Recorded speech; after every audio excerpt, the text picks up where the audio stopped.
ಸಂಗೀತ ಲೋಕಕ್ಕೆ ಅಪಾರ ಕೊಡುಗೆಯನ್ನು ಕೊಟ್ಟಿರುವಂತಹ ಗಾನ ದಿಗ್ಗಜೆ ಗಾನ ಕೋಗಿಲೆ ಎಸ್ ಜಾನಕಿಯಮ್ಮ ಇನ್ನೂ ನೆನಪು ಮಾತ್ರ. ಇವತ್ತು ಅಂತ್ಯ ಸಂಸ್ಕಾರವನ್ನು ನೆರವೇರಿಸಲಾಯಿತು. ಅವರ ಮೊಮ್ಮಗಳು ಅಪ್ಸರಾ ಅಂತ್ಯ ಸಂಸ್ಕಾರವನ್ನು ನೆರವೇರಿಸಿದ್ದಾರೆ. ಕನಕನಹುಂಡಿಯಲ್ಲಿರುವಂಥ ಅವರ ಫಾರ್ಮ್ ಹೌಸ್ನಲ್ಲಿ ಅವರ ಇಚ್ಛೆಯಂತೆ ಆಂಧ್ರಪ್ರದೇಶದಲ್ಲಿ ಹುಟ್ಟಿದ್ರೂ ಕೂಡ ಜಾನಕಿಯಮ್ಮ ಅವರಿಗೆ ಮೈಸೂರು ಅಂದರೆ ಪಂಚಪ್ರಾಣ. ಮೈಸೂರಲ್ಲೇ ಬೆಳೆದ್ರು, ಅಲ್ಲೇ ಕೂಡ ತಮ್ಮ ಜೀವಿತಾವಧಿಯನ್ನು ಕಳೆದ್ರು. ಅಲ್ಲೇ ನನ್ನ ಅಂತ್ಯ ಸಂಸ್ಕಾರ ಕೂಡ ಆಗಬೇಕು ಅಂತ ಇಚ್ಛೆ ಪಟ್ಟಿದ್ರು. ಅವರ ಇಚ್ಛೆಯಂತೆ ಇವತ್ತು ಅಂತ್ಯ ಸಂಸ್ಕಾರವನ್ನು ನಡೆಸಲಾಗಿದೆ. ಈ ಕುರಿತ ರಿಪೋರ್ಟ್ ಇಲ್ಲಿದೆ. ಗಾನ ನಿಲ್ಲಿಸಿದ ಸ್ವರ ಸಾಮ್ರಾಜ್ಞೆ ಗಾನದೇವತೆ, ಮರೆಯಾದ ಸಂಗೀತ ಲೋಕದ ಧ್ರುವತಾರೆ, ದಕ್ಷಿಣ ಭಾರತದ ಸ್ವರ ಸರಸ್ವತಿಗೆ ವಿದಾಯ. ಗಾನದೇವತೆ, ಗಾನ ಕೋಗಿಲೆ, ಹಾಡುಗಾರಿಕೆಗೆ ಹೊಸ ಭಾಷ್ಯವರದ ಸ್ವರ ಸಾಮ್ರಾಜ್ಞೆ, ಸ್ವರಲಲಿತೆ ಎಸ್ ಜಾನಕಿ ಇನ್ನೂ ನೆನಪಷ್ಟೇ. ಹಾರ್ಟ್ ಅಟ್ಯಾಕ್ನಿಂದ ಎಸ್ ಜಾನಕಿ ಮೈಸೂರಿನ ಅಪೋಲೋ ಆಸ್ಪತ್ರೆಯಲ್ಲಿ ಕೊನೆ ಉಸಿರೆಳೆದಿದ್ದಾರೆ. ಕೋಟ್ಯಾಂತರ ಸಂಗೀತಾಭಿಮಾನಿಗಳ ಆರಾಧ್ಯ ದೈವ, ಮೆಚ್ಚಿನ ದನಿ ಮರೆಯಾಗಿದೆ. ಮೈಸೂರಿನ ಮಹಾರಾಜ ಕಾಲೇಜು ಮೈದಾನದಲ್ಲಿ ಎಸ್ ಜಾನಕಮ್ಮನವರ ಅಂತಿಮ ದರ್ಶನಕ್ಕೆ ಅವಕಾಶ ಕಲ್ಪಿಸಲಾಗಿತ್ತು. ಬೆಳಗ್ಗೆಯಿಂದಲೇ ಸಹಸ್ರಾರು ಸಂಖ್ಯೆಯಲ್ಲಿ ಅಭಿಮಾನಿಗಳು, ಸಿನಿಗಣ್ಯರು, ಸಂಗೀತ ಲೋಕದ ದಿಗ್ಗಜರು ಜಾನಕಮ್ಮನವರ ದರ್ಶನ ಪಡ್ಕೊಂಡ್ರು. ಕಾಲೇಜು ಮೈದಾನದಲ್ಲಿ ಅಚ್ಚುಕಟ್ಟಾಗಿ ಜಾನಕಮ್ಮನವರ ಅಂತಿಮ ದರ್ಶನಕ್ಕೆ ವ್ಯವಸ್ಥೆ ಮಾಡಲಾಗಿತ್ತು. ಸಾಲು ಕಟ್ಟಿ ನಿಂತ ಅಭಿಮಾನಿಗಳು ಜಾನಕಿಯವರ ದರ್ಶನ ಪಡ್ಕೊಂಡ್ರು, ಕಣ್ಣೀರಿಟ್ರು. ಅವರು ಶಾರೀರಿಕವಾಗಿ ನಮ್ಮನ್ನು ಅಗಲಿದ್ದಾರೆ. ಮುಂದಿನ ಜನ್ಮದಲ್ಲಿ ಅವರು ಕರ್ನಾಟಕದಲ್ಲಿಯೇ, ಮೈಸೂರಿನಲ್ಲಿಯೇ ಹುಟ್ಟು ಬರಬೇಕು. ಜಾನಕಿಯವರಿಗೆ ಭಾರತ ರತ್ನ ಪ್ರಶಸ್ತಿಯನ್ನು ಘೋಷಿಸಬೇಕು ಅಂತ ಆಗ್ರಹಿಸಿದರು.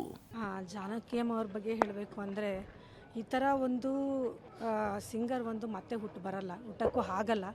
ಅವ್ರ ಥರ ಸರಳತೆ, ಮುಗ್ಧತೆ ಮಾತ್ರ ಯಾರೂ ಆ ಥರ ಇರಲ್ಲ. ಅಷ್ಟು ಸಿಂಪ್ಲಿಸಿಟಿಯಾಗಿ ಅವ್ರನ್ನ ನಾವು ಜೀವಂತ ಇರುವಾಗ ನೋಡಬೇಕು ಅಂತ ತುಂಬ. ನನಗೆ ಅವ್ರ ಹಾಡಂದರೆ ಪ್ರಾಣ. ಯಾವಾಗ ಒಂದು ದಿನಕ್ಕಾದರೂ ನಾವು ಅವ್ರ ಹಾಡನ್ನ 2 ಲೈನ್ ಹಾಡದೇ ಇದ್ದಿದ್ದೇ ಇಲ್ಲ. ಚಿಕ್ಕದ್ರಿಂದ ಬೆಳೆದಿಂದ ಕೇಳ್ಕೊಂಡು ಅಯ್ಯೋ ಇವ್ರ ಥರ ಹಾಡಬೇಕು, ಇವ್ರ ಥರ ಮಾಡಬೇಕು ಅಂತ ತುಂಬ ಉತ್ಸಾಹಪರವಾಗಿ ನಾವಿದ್ವಿ. ನಮ್ಮ ಮೈಸೂರಲ್ಲಿ ಅವರು ಕೊನೆ ದಿನ ಕಳೆದಿದ್ದಾರೆ ಅಂದರೆ ನಾವೇ ಭಾಗ್ಯವಂತರು.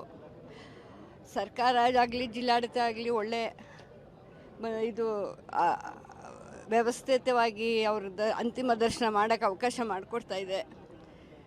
ಅವ್ರಿಗೆ ಸರ್ಕಾರ ಗೌರವಗಳೊಂದಿಗೆ ಅವರ ಅಂತಿಮ ಸಂಸ್ಕಾರ ಮಾಡಿ ಅವರ ಆತ್ಮಕ್ಕೆ ದೇವರು ಶಾಂತಿ ಕೊಡಲಿ. ಅಂಥ ಗಾಯಕಿ, ಅಂಥ ವ್ಯಕ್ತಿಯಾಗಲಿ, ಅಂಥ ವ್ಯಕ್ತಿತ್ವ ಆಗಲಿ ನಾವು ಹಿಂದೆ ಹುಟ್ಟಿಲ್ಲ, ಮುಂದೆ ಹುಟ್ಟೋದಿಲ್ಲ. ಜಾನಕಮ್ಮ ಸಂಗೀತದ ಯೂನಿವರ್ಸಲ್. ಮೈಸೂರಿನಲ್ಲಿ ಜಾನಕಿ ಸ್ಮಾರಕ ಆಗಬೇಕು.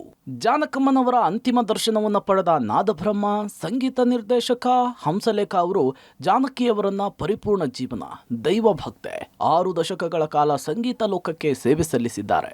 ಇವತ್ತು ಮೈಸೂರಿನಲ್ಲಿಯೇ ಮಣ್ಣಾಗ್ತಾ ಇರೋದು ನಮ್ಮ ಭಾಗ್ಯ. ಜಾನಕಮ್ಮ ಹೆಸರಿನಲ್ಲಿ ಸಂಗೀತ ಮೆಮೋರಿಯಲ್ ನಿರ್ಮಾಣ ಮಾಡ್ತೇವೆ. ಸರ್ಕಾರ ಕೂಡ ಇದಕ್ಕೆ ಕೈ ಜೋಡಿಸಬೇಕು ಅಂತ ಹೇಳಿದ್ರು. ಇದಕ್ಕೆ ಸಂಗೀತ ನಿರ್ದೇಶಕ ಸಾಧು ಕೋಕಿಲ ಕೂಡ ದನಿಗೂಡಿಸಿದ್ದಾರೆ.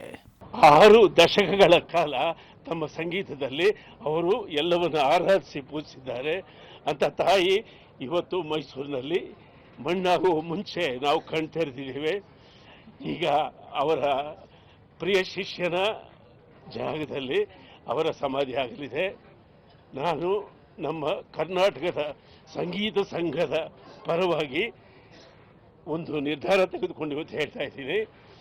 ಆ ಶಿಷ್ಯ ಒಪ್ಪಿದರೆ, ಅವ್ರ ಕುಟುಂಬದವರು ಒಪ್ಪಿದರೆ, ನಾವು ಅಲ್ಲಿ ಜಾನಕಮ್ಮನವರ ಬೃಹತ್ ಧ್ಯಾನ ಮಂಟಪದ ಒಂದು ಮೆಮೋರಿಯಲ್ ಅನ್ನು ನಿರ್ಮಿಸ್ತೇವೆ. ಈ ಜಾಗ ಮೇಡಮ್ ಯಾವ ಜಾಗದಲ್ಲಿ ಇದ್ದಾರೋ ಅಲ್ಲಿ ಮೆಮೋರಿಯಲ್ನ ಒಂದು 10 ಗುಂಟೆನೋ ಇಲ್ಲ ಅರ್ಧ ಎಕರೆನೋ ಅಥವಾ 1 ಎಕರೆನೋ, ಅವ್ರದ್ದು 1.5 ಎಕರೆ ಏನೋ ಇದೆಯಂತೆ, ಅದನ್ನು ಸರ್ಕಾರ ಇನಿಷಿಯೇಟಿವ್ ತೊಗೊಂಡು ಆ ಮೆಮೋರಿಯಲ್ನ ಸರ್ಕಾರದಿಂದನೇ ಕಟ್ಟಿದಾಗ ಮೈಸೂರಿಗೆ ಜಾನಕಮ್ಮವ್ರನ್ನ ನೋಡೋದಕ್ಕೆ ಅವರ ಅಭಿಮಾನಿಗಳಾಗ್ಬೋದು, ಸಂಗೀತ ಪ್ರಿಯರಾಗ್ಬೋದು ಬರ್ತಾರೆ. ಅದು ಒಂದು ಒಳ್ಳೆ ಮೆಮೋರಿಯಲ್ ಆಗತ್ತೆ ಅಂತೇಳಿ ನಮ್ಮ ಭಾವನೆ. ನಾದಶಾರದೆ ಜಾನಕಮ್ಮ, ಸೂರ್ಯಚಂದ್ರ ಇರುವವರೆಗೂ ಹೆಸರು ಶಾಶ್ವತ. ಇನ್ನು ಜಾನಕಮ್ಮ ಅವರ ಅಂತಿಮ ದರ್ಶನ ಪಡೆದ ಹಿನ್ನೆಲೆಯಲ್ಲಿ ಗಾಯಕರಾದ ವಿಜಯ್ ಪ್ರಕಾಶ್, ರಾಜೇಶ್ ಕೃಷ್ಣನ್ ಗಾನಕೋಗಿಲೆಯನ್ನ ನೆನೆದರು. ನಾದಶಾರದೆ ಯಾವುದೇ ಭಾಷೆಯ ಹಾಡುಗಳನ್ನ ಸರಾಗವಾಗಿ ಹಾಡ್ತಿದ್ರು. ಮೈಸೂರಿನಲ್ಲಿ ಅವರ ಕೊನೆ ದಿನ ಕಳೆದಿದ್ದು ನಮ್ಮ ಅದೃಷ್ಟ ಅಂತ ಹೇಳಿದ್ರು. ಖ್ಯಾತ ಗಾಯಕಿ KS ಚಿತ್ರಾ, ಶಮಿತಾ ಮಲ್ನಾಡ್ ಸಹ ಅಂತಿಮ ದರ್ಶನ ಪಡೆದ್ರು. ಜಾನಕಿಯವರ ಮೊಮ್ಮಗಳಿಗೆ ಸಾಂತ್ವನ ಹೇಳಿದರು. ನಾದೇ ಹೇಳಿದ್ನಲ್ಲ, ನಾವೆಲ್ಲ ಚಿಕ್ಕನಿಂದ ಬೆಳೆದಿರುವಂತಹ ಧ್ವನಿ. ಇವತ್ತು ನಾವು ಇದನ್ನ ಒಪ್ಕೊಳ್ಳೇಬೇಕು. ಆದರೆ ಒಂದು ಕಡೆ ಅದು ಸತ್ಯ. ಆದರೆ ಇನ್ನೊಂದು ಕಡೆ ಸತ್ಯ ಏನಂದ್ರೆ, ಇನ್ನೂ ಒಂದು ನಾನು ಹೇಳ್ದಂಗೆ ಸೂರ್ಯಚಂದ್ರ ಇರೋವರೆಗೂ, ಸಂಗೀತ ಇರೋವರೆಗೂ ಒಂದು ಸುಂದರವಾದ ಧ್ವನಿ ಯಾವುದು ಅಂತ ಪ್ರಶ್ನೆ ಬಂದಾಗ ಅಮ್ಮನ ಧ್ವನಿಯಿಂದಲೇ ಉತ್ತರ ಬರುತ್ತೆ. ಒಂದೊಂದು ಹಾಡು ಕೂಡ it was creating a story. ಅಂದರೆ ಹೇಗೆ ನಮ್ಮ ಎಸ್ ಪಿ ಬಾಲಸುಬ್ರಹ್ಮಣ್ಯಂ ಸರ್ ಅವರು ಒಂದು ಹಾಡು ಹಾಡಿದಾಗ ಈ ಪರ್ಟಿಕ್ಯುಲರ್ ಹೀರೋ, ಈ ಪರ್ಟಿಕ್ಯುಲರ್ ಇಮೋಷನ್ ಅಂತ ಫಿಕ್ಸ್ ಆಗ್ತಾ ಇತ್ತು, ಆ ಮಟ್ಟದ ಒಂದು ಪರ್ಫಾರ್ಮೆನ್ಸು, ಆ ಮಟ್ಟದ ಒಂದು ಗಾಯನ ಅವರಲ್ಲಿತ್ತು. ಫಸ್ಟ್ ಟೈಮ್ ಅವ್ರ ಹತ್ರ ಕೇಳಿದ್ದೆ. ನನಗೆ ಅವಾಗೆಲ್ಲ ಬರೀ ಸಂಗೀತ ಆಡ್ತಾ ಇದ್ರಿಂದ ಹೈ ರೇಂಜ್ ಹೋಗಲ್ಲ ಅನ್ನುವಾಗ ಅವರೇ ನಂಗೆ ಅಡ್ವೈಸ್ ಮಾಡಿದರು, ನೀನು ಸಂಗೀತನೇ ಹೈ ಪಿಚ್ಚಲ್ಲಿ ಪ್ರಾಕ್ಟೀಸ್ ಮಾಡು, ವರ್ಣ ಅಲ್ಲ ಅಂತ. ಸುಮಾರು ವೇದಿಕೆಗಳಲ್ಲಿ ಅವ್ರನ್ನ ಹಂಚ್ಕೊಂಡಿದ್ದೇನೆ ಗಾಯನದಲ್ಲಿ.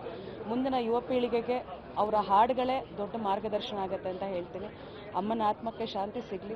ಚಲನಚಿತ್ರ ವಾಣಿಜ್ಯ ಮಂಡಳಿ ವತಿಯಿಂದ ಎಸ್ ಜಾನಕಿ ಅಂತಿಮ ನಮನ ಸಲ್ಲಿಸಲಾಯಿತು. ಅಧ್ಯಕ್ಷೆ ಜಯಮಾಲಾ, ನಟಿ ತಾರಾ, ನಿರ್ಮಾಪಕ ಕೆ ಮಂಜು, ನಟಿ ಉಮಾಶ್ರೀ, ವಾಣಿ ಹರಿಕೃಷ್ಣ, ಹಿರಿಯ ನಟಿ ಭಾರತಿ ವಿಷ್ಣುವರ್ಧನ್, ನಿರ್ದೇಶಕ ಎಸ್ ನಾರಾಯಣ್, ಶ್ರೀನಾಥ್ ಸೇರಿ ಹಲವರಿಂದ ಅಂತಿಮ ದರ್ಶನ ಪಡೆಯಲಾಯಿತು. ರಾಜಕೀಯ ಗಣ್ಯರಿಂದಲೂ ಸಂತಾಪ, ಗಾನಲೋಕದ ಶ್ರೇಷ್ಠ ಗಾಯಕಿಗೆ ಶ್ರದ್ಧಾಂಜಲಿ. ಇನ್ನು ಸಿಎಂ ಡಿಕೆ ಶಿವಕುಮಾರ್, ಪ್ರಧಾನಿ ಮೋದಿ, ರಾಷ್ಟ್ರಪತಿ ದ್ರೌಪದಿ ಮುರ್ಮು ಆದಿಯಾಗಿ ಹಲವು ರಾಜಕೀಯ ಗಣ್ಯರು ಜಾನಕಿಯವರ ನಿಧನಕ್ಕೆ ಸಂತಾಪ ಸೂಚಿಸಿದ್ದಾರೆ. ದಶಕಗಳ ಕಾಲದ ಜಾನಕಿ ಗಾಯಪಯಣವನ್ನು ನೆನೆದು ಶ್ಲಾಘಿಸಿದ್ದಾರೆ. 40,000ಕ್ಕೂ ಹೆಚ್ಚು ಹಾಡುಗಳಿಗೆ ಅವರ ಧ್ವನಿಯನ್ನು ಕೊಟ್ಟಂಥ ಏಕೈಕ ನಾಯಕಿ. ಆ ಕುಟುಂಬದ ಕೇಳಿದೆ, ನಿಮಗೆ ನಾನು ಚೆನ್ನೈಗೆ ಹೋಗಬೇಕು ಅಂದರೆ ಅಲ್ಲಿ ಕಳಿಸ್ಕೊಡ್ತೀನಿ, ಇಲ್ಲಾಂದ್ರೆ ಹೈದ್ರಾಬಾದ್ಗೆ ಹೋದರೆ ಅಲ್ಲಿ ಕಳಿಸ್ಕೊಟ್ಟು ಏರ್ ಲಿಫ್ಟ್ ಮಾಡಿಕೊಡ್ತೀನಿ ಅಂತೇಳಿ. ಅವರಿಲ್ಲ, ನಮ್ಮ ಅಜ್ಜಿದು ಕೊನೆ ಆಸೆ ಮೈಸೂರಿನಲ್ಲೇ ಇರಬೇಕು ಅಂತೇಳಿ ಇಲ್ಲಿಗೆ ಬಂದರು ಅವರು. ನೆಚ್ಚಿನ ತೋಟದಲ್ಲೇ ಚಿರನಿದ್ರೆಗೆ ಜಾನಕಮ್ಮ. ಬ್ರಾಹ್ಮಣ ಸಂಪ್ರದಾಯದಂತೆ ಅಂತ್ಯ ಸಂಸ್ಕಾರ.